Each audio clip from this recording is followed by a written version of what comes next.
I give deference to our executive board this morning, our Vice President Hernquist, and to our Vice President Thompson, to our Treasurer, Barry Coleman, and certainly to our guests that are here today, our captain of the 4-9, and certainly to Commissioner Ramon Garcia.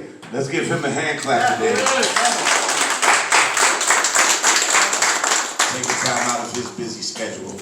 And certainly to our chief, and we're going to hear from them. And Joe Ramos is here today. We certainly thank God for him. Amen. Yeah, that's my buddy.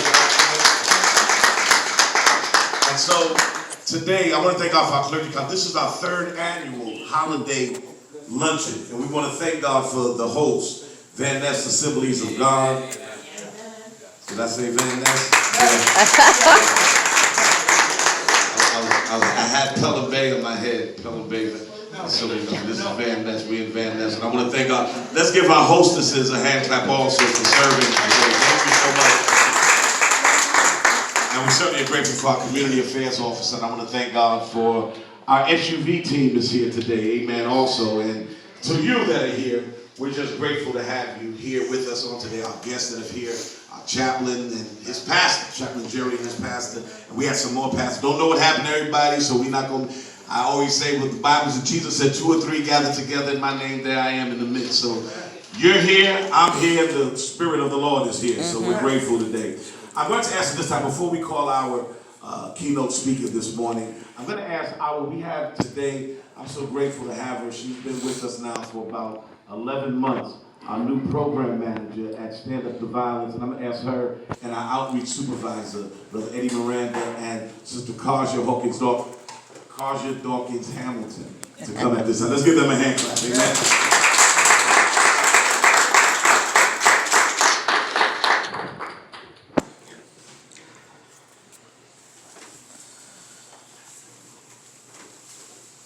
Good afternoon, everybody. Yeah. Good afternoon. I really want to thank the Clergy Council at Precinct for all your support. As you know, I've only been here 11 months, but whenever we have a shooting in our target area and we have a shooting response, you guys are always there to support us, to be with us, to really help change the community norms. And we have our stakeholders events. You guys are there, and so we're really, really appreciative of all the support. We know that we can't do it by ourselves. It takes a village to really change our communities, and so we're very grateful to have you guys support us. So thank you.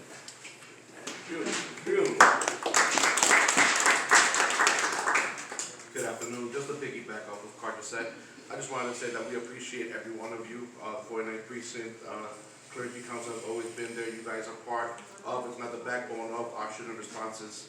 You are always out there with us. You're always able and willing to give a helping hand, and we just ask for that to continue. Anything that we can do as well, we're always here for you guys. It's great for me to be back here. This was my home church for about 2 years, so it's good to be back home. But with that said, again, happy holidays. Thank you all for the work that you do with us, and let's continue to work together.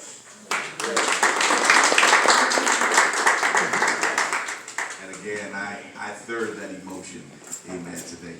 I'm going to ask at this time, we have with us our captain, amen, of the 4-9. I had the pleasure of hanging out with him the other day, amen, and he's been such a great inspiration. And again, Jay, I'm going to ask both of them. Jay, come on up to me, amen. Our community affairs captain of the 4-9. Take your coat off. Have stood by our side here at the Clergy, and we're so grateful to have you with us today.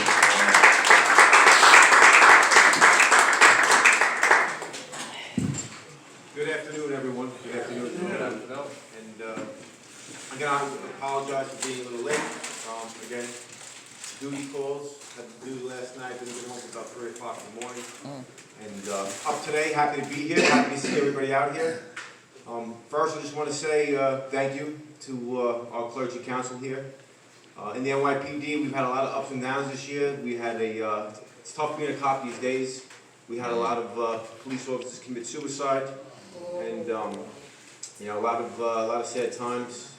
We've had good times as well, but the community council is always there for us. They come to the precinct, they support the cops, and I just want to know on behalf of the 49th Precinct that we support the clergy council, and it means a lot that you guys come out, you talk to the officers, and you put a lot on the table, and you make them happy, you make me happy. And, you make being a police officer in this day and age just a little bit easier. So for that, thank you very much. I know Thanksgiving has already passed, but it's never too late to thank you guys for what you do.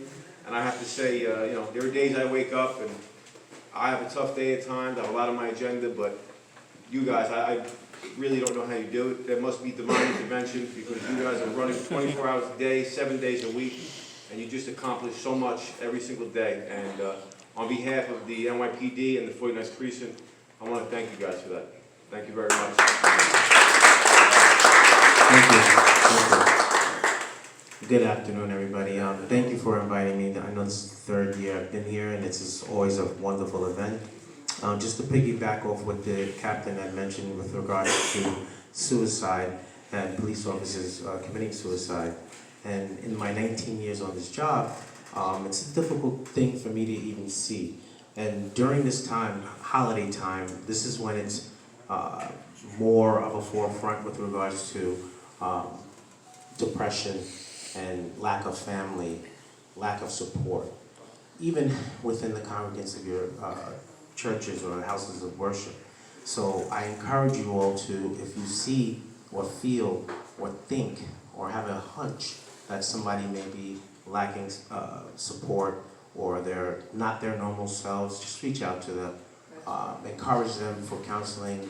Either you can speak to the pastor or just provide some sort of support. So that's my message today. God bless and thank you.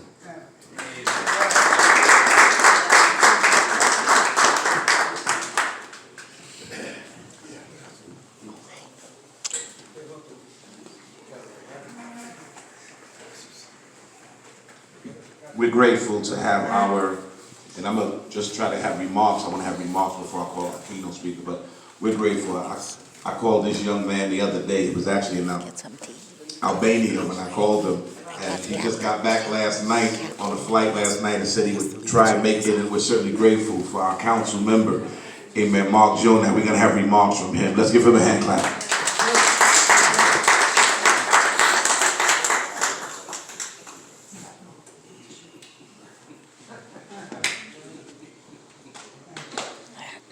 He came last night from Albania. There is a big earthquake. Yeah. So thank you, first of all, to all of you for being here. I want to thank the Clergy Council. I want to thank them for doing an incredible job of reminding us that God is in our life. See, we forget. Our lives are so complicated that we often forget that He's there. We take Him for granted. So the clergy plays an important role in reminding us the importance of God and that He has in our lives. Piggybacking off of the captain and Jay, we've lost our moral way, our path. We've lost our compass. There is way too much hatred out there. There is way too many self-interest pitted one against another. Whether it be civilian against police officer, whether it be student against teacher, whether it be one ethnicity against another. This is not the life that we're supposed to be leading. I'm not here to pick sides. I shouldn't be forced to be with one or the other. And we've come up with this incredible ability to label people. And we grade them. Are you with me or against me? We'll take it easy, folks. I'm with everybody. I'm not against anyone. I'm not middle of the road. And this is why I conduct myself at home, in public life, and in private. I want to be a part of something. I want to be a part of the solution and not the problem. I want to make sure that whatever spare time I have and whatever I get in bed that I am a part of benefits everyone. And there's a real pain and suffering that's going on out there. And we can't get caught up in the weeds. We need to do better. We need to be attentive. Everyone matters.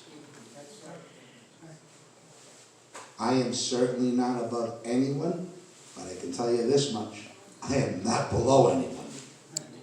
And when I talk to someone and I hear them out, it's on even keel basis. I say, okay, so how do we do this together?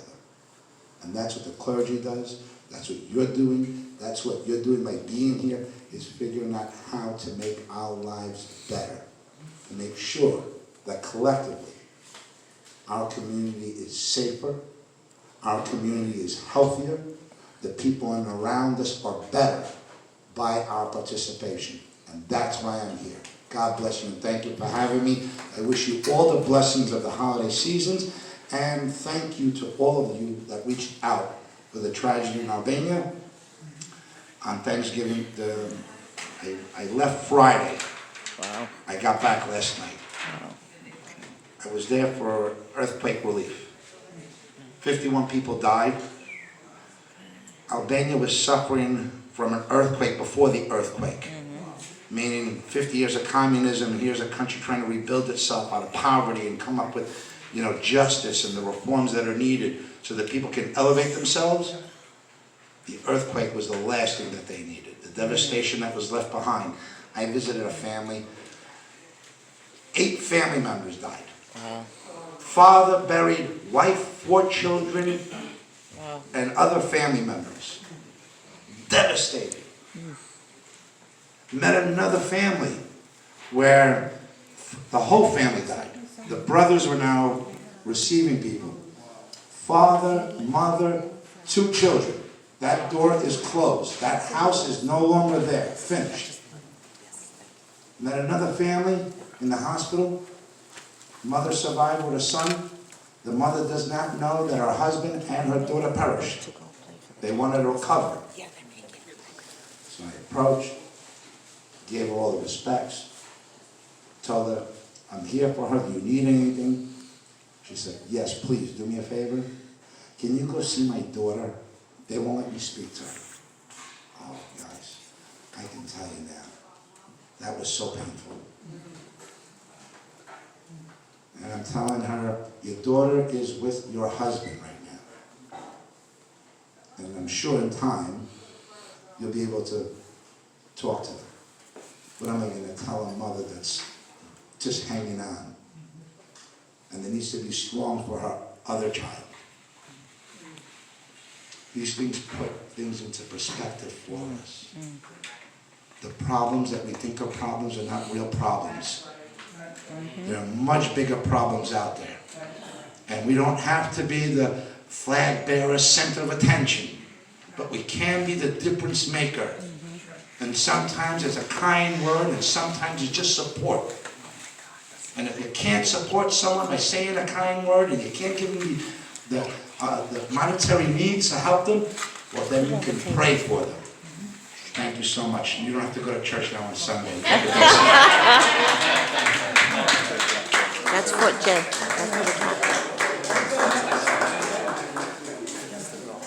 Y'all can see me for the offering. I'll be glad. At this time, we're grateful to have with us our Assistant Chief, Ruben Beltran is here, and he's the head of school safety, division of school safety. I'm going to have him come and give remarks at this time. We're grateful to have him.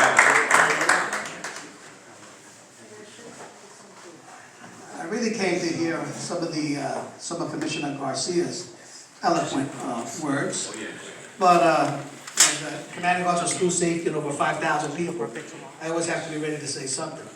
So I know someone mentioned over here today that talking about I'm the commanding officer of school safety, and Ramon Garcia very humbly stated that he works for me.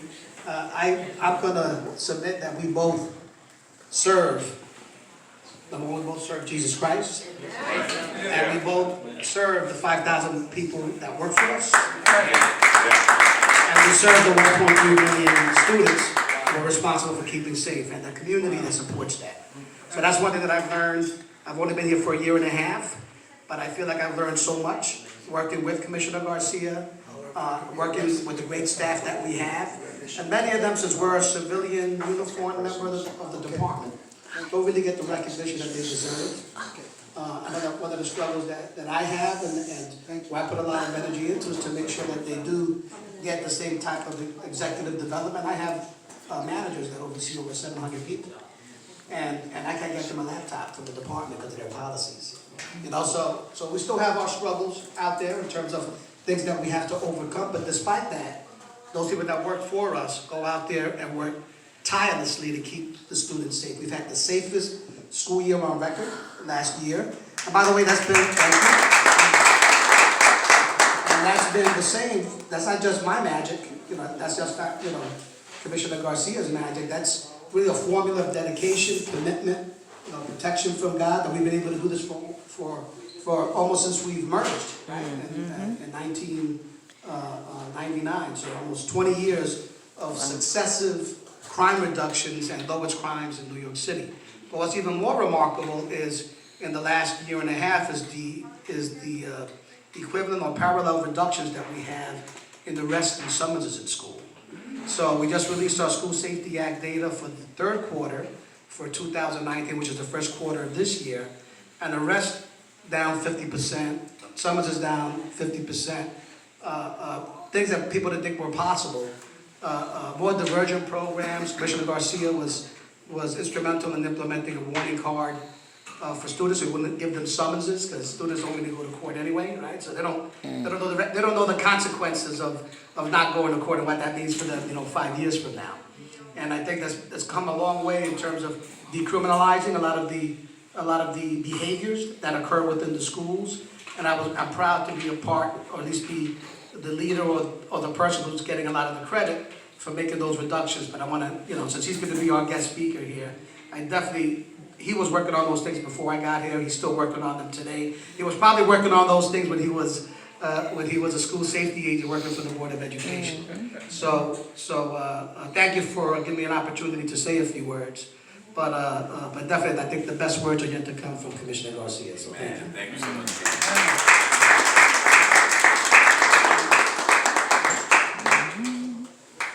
I want to acknowledge our commissioner also, Joe Ramos is in the house. And he was our keynote speaker last year. And everything I have, I gotta always invite Commissioner Ramos. But at this time, because the time is far spent, and I'm gonna have Commissioner Ramos, he'll close out later, have remarks. But at this time, I'm so glad to have my brother. This is my brother from another mother. And I just thank God for him. He's a Christian brother. Amen. And he has Cops for Christ, I believe, right? Is that the name of it? Yeah, and matter of fact, we've hosted one at our church, Miracle Revival Temple. I'm so glad to see how the Lord has elevated him. And who better to speak to the clergy than a brother that's saved? Amen. Amen. He might even sing a little bit. Amen. But I'm so grateful today to have him with us. Amen. Took time out of his busy schedule. None other than Commissioner Ramon Garcia. Let's receive him. Can we just stand? Let's receive him with a hand clap.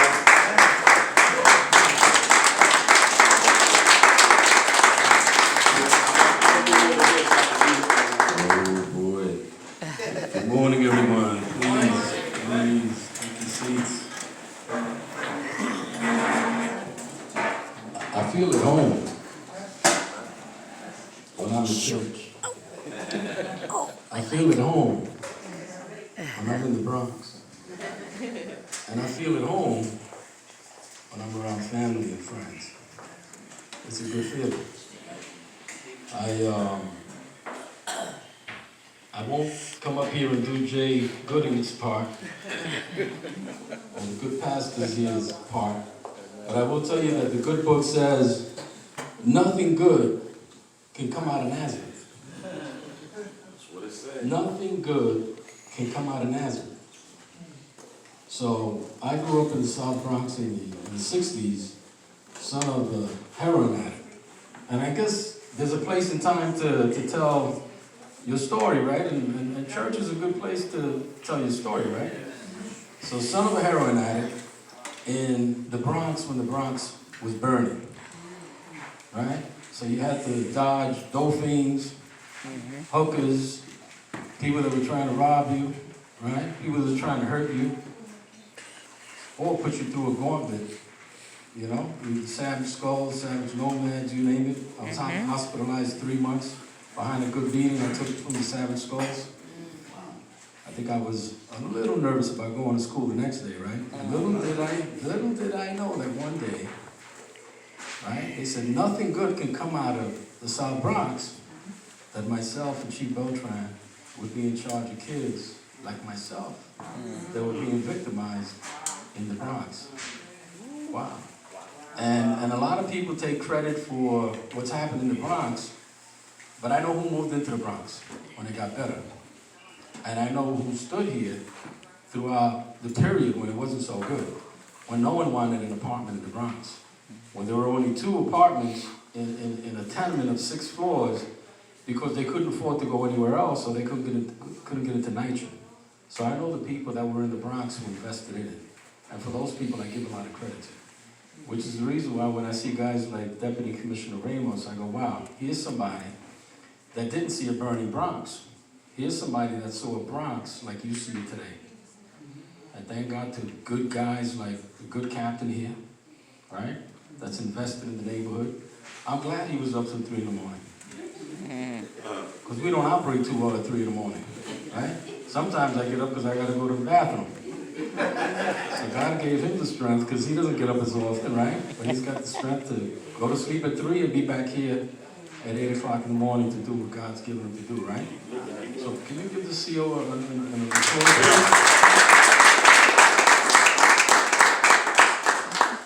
Now, it's humbling for you to say I'm the keynote speaker. A lot of what I'm going to say is basically going to echo and surmise what's been said this morning, because I think there's only one real voice in this room, right? And it's the voice of God, right? I think we're the vessel that he speaks through, right? So, the new commissioner, Dermot Shea, who's a man of faith, I've heard it said a couple times that he's a man of faith, is talking about the challenges of this city. So even though there aren't 1,000 people in this room, there are definitely enough people in here that can convey the message to someone else, right? We go to Comstock every week. And every week myself, Chief Beltran, and everyone around this room, we're looking at how do we prevent the next boy or young girl from either being victimized or being recruited into a crew, a gang, or being homeless. Because there's more than one issue out there. It's not only crime, it's homelessness, it's mental health, right? People committing suicide, people being bullied, right? People not being encouraged. Yesterday we had a teacher, I'm pretty sure it hit some of the news outlets, assaulted a kid. We have adults that have issues, right? Somebody earlier today said, I think the young lady from SUV said, it takes a village, right?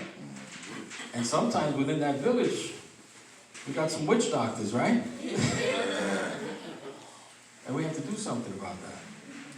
But listen, the kind of work that we do, we should not take it for granted. Every morning that we wake up with breath in our lungs, it's an opportunity to rethink what we're going to do in the future, right? As we sat down around Thanksgiving, I can guarantee you that each one of you were thinking about someone that had a need. Someone that didn't have a plate of food that night, someone that maybe didn't have a place to sleep, and some child that maybe didn't have the kind of things that we had at home for our children, you know? That's why we're in the positions that we're in. Mark Joe and I, who was here earlier, he's elected to do a job. And I love it when they're in the room and I'm able to tell them this. Listen, it's not about the photo op. I'd rather call it like it is. It's nice to take photos. We go out and we take selfies, and we want to show the community that we love you and we want to engage with you. It's not about the photo ops. And if you think that's what it's about, then you should go home. And I'll tell it to an elected official, I'll tell it to someone that works in the community, a lot of our people that work in our youth community centers. Listen, if it's about a salary and a photo op, go home. Because the job doesn't end at 5 o'clock. When you go home, there's someone out there that has a need that needs to be met, and you're probably the only person that could resolve it. That's good. But everyone went home thinking, well, this isn't my problem. Well, then whose problem is it? Whose problem is it? So fast forward, I'm 16 now. And from the Bronx, I did really well. I got mentored by some pretty good teachers. And I had some really genuine good cops back then that I played handball with. I had leaders that were committed in the youth of my community. Even though it was burning around me, I had some good cops, right? Damn good handball players. And I had some teachers that mentored me, right? But to my surprise, I'm told as of tomorrow, you don't live here. And I'm not going to get into that story. But as of tomorrow, you don't live here. Well, where do I live? Not here. So I go and live on a D train. Son of a heroin addict, living on a D train. What's next? What's the plan? I don't have a savings account. I don't know how to manage my life. I don't know how to pay for a roof over my head. I don't have the heart to stick somebody up. What do we do? And it wasn't that God placed certain people in my life while I was on the train, while I was hungry, while I needed some place to bathe, while I needed, to buy sneakers or some clothes to go to an interview. It wasn't for those people, and I remember them throughout the years. Wow, I had no idea, even when I didn't believe in God, God had people assigned to me to make sure that the plan that He had purpose for me was going to come out the way it did. Yeah. So I was telling my son this morning, right? I have 3 kids. I have 2 girls, and I tell Chief Beltran quite often. My 2 girls call me every day. Papi, how you doing? Did you eat? I tell them, does it look like I missed a meal? Every day they call me. Did you eat? Did you sleep right? Did you take your meds? Is everything okay? Oh my God. When I talk to my girls, I'm in heaven.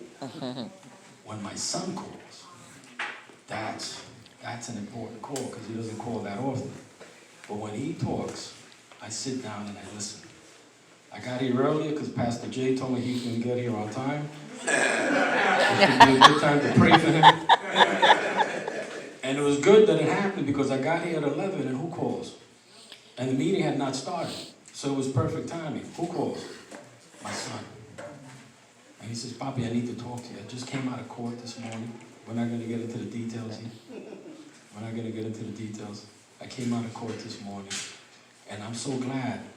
Even though I don't know what you did this morning, I know you prayed for me. Amen. I'm not going to get into the details. But he says, because you prayed for me, I know that I'm going to be okay. Amen. That's powerful. That's powerful, right? That means that I spoke into my son's life. Yeah. I said, son, regardless of what mistakes you've made, there was a purpose in you that's going to take you where God wants you to be. So each one of us have the ability to do that. Amen. Right? Pastor, you got to be a pastor in your house before you can pastor this church. That's right. So each one of us have the opportunity to do it at home and in our community. Amen. I think it was something the young lady said, it takes a village, right? To raise a child, but it also takes a village to protect that child, to nurture that child, to educate that child, to point them in the direction that they should be going. It's a privilege to work with commanding officers like Chief Beltran. I've worked with 7 chiefs, and I can tell you great stories about all of them. But each time I'm getting ready to retire, I have this conversation with who? My counselor. Who's my counselor? God. And I go, Lord, unless you show me that there's purpose in Ramon staying in this job, and that you still have purpose in the mission here for me, I'm retiring. And here comes